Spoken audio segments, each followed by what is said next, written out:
चला इकडे बघा, प्रश्न काय म्हणतोय, 3/4 या अपूर्णांकाशी कसा असलेला, सममूल्य असलेला, कसा असलेला, सममूल्य असलेला आणि छेद किती असलेला, 20 असलेला, किती असलेला, 20 असलेला अपूर्णांक कोणता हे आपल्याला शोधायचे. काय पर्याय काय म्हणते त्याच्यामध्ये, 1 नंबरचा पर्याय काय म्हणते 12/20, 15/20 आणि 3 नंबरचा पर्याय सांगते 18/20. मग आपल्याला याच्यामध्ये काय करून बघावं लागेल, अगोदर त्याच्या पट्टीमध्ये कोणता आहे ते बघावं लागेल ना.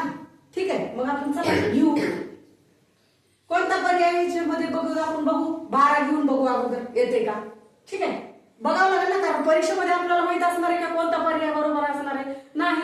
मग आपण काय करावं लागेल, एक तर इकडून सुरू करावं लागेल किंवा इकडून सुरू करावं लागेल. मग आपण अगोदर पहिल्यांदा काय करू, इकडूनच सुरुवात करूया, है की नाही, जय गणेश इकडूनच. चला बघा,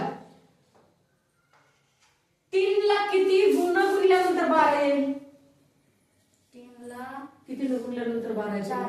4 गुणल्यानंतर. बरं आपण गुणू मग, 12/20 आहे ना, आपल्याला 12/20 काढायचं, येते का बघू आपण. 4 गुणिले 4, ठीक आहे.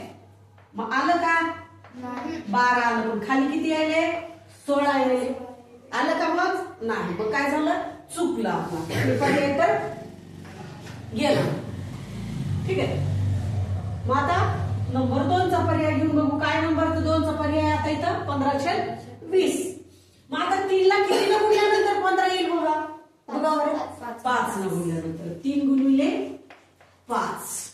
ठीक आहे, मग आता खाली किती 4 गुणिले, कारण अंशाला आणि छेदाला 0 तर कोणत्याही एकाच संख्येने गुणायचंय किंवा भागायचंय, आहे की नाही. बदलायची एका संख्या तिथं नाही, संख्या काय करायची, सेमच ठेवायची. कशाला, अंशाला आणि छेदाला. काय म्हणायचं मग, अंशाला काय म्हणायचं इंग्रजीतून, न्यूमरेटर आणि छेदाला डिनॉमिनेटर. डिनॉमिनेटर. ठीक, चालतं. मग काय करायचं आपल्याला, काय करायचं, 0 तर कोणत्याही एकाच संख्येने गुणायचं किंवा भागायचं. बदलायची का संख्या नाही, अंशाला आणि छेदाला सेम ठेवायची. ठीक आहे, चला मग करा. 5×3 5×4.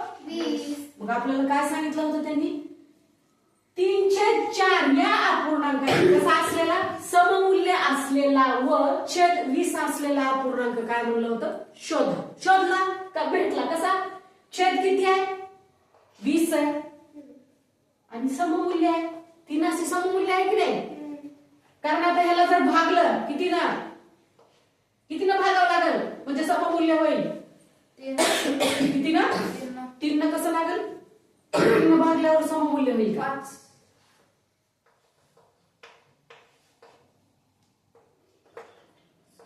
5×3 5×4 आलं का सममूल्य, झालं छेद 20, छेद 20 झाला, सममूल्य आलं. ठीक आहे, डन डन.